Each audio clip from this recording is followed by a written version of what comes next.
Notre Dame is the next one I want to talk about. This is another Tier 1 wonder, of course, since we're doing it in lists, also with a great merchant point. Again, be wary of the great merchant points. Something like the medieval era, they're not quite as devastating, because in the medieval era is also education. When you get access to universities, you pretty much can generate scientists faster than merchants, just from the merchant points generated from wonders. It's much more devastating in the early game, so for example, classical or even ancient era, where you're getting things like Mausoleum of Halicarnassus and Colossus, which have great merchant points, and those are going to, or Great Lighthouse rather, those are going to be problematic in generating merchants before you get scientists. It's less of an issue when you start making it into the medieval era, and it's pretty much not an issue after the medieval era at all. So things like Notre Dame and Machu Picchu have less of that detrimental merchant point. But anyways, why is Notre Dame so incredibly valuable? The faith is nice, but it's really the happiness, which is why you build Notre Dame.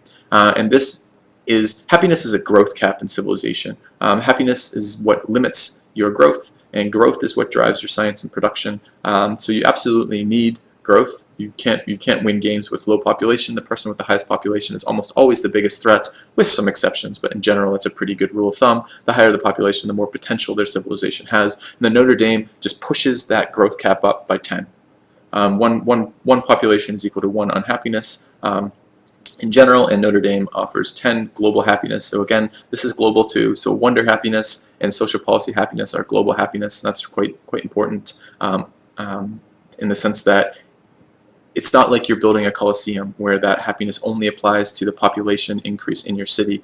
Notre Dame happiness can be used to negate things like cityness unhappiness, or any other type of happiness is global happiness. So Notre Dame, extremely powerful wonder.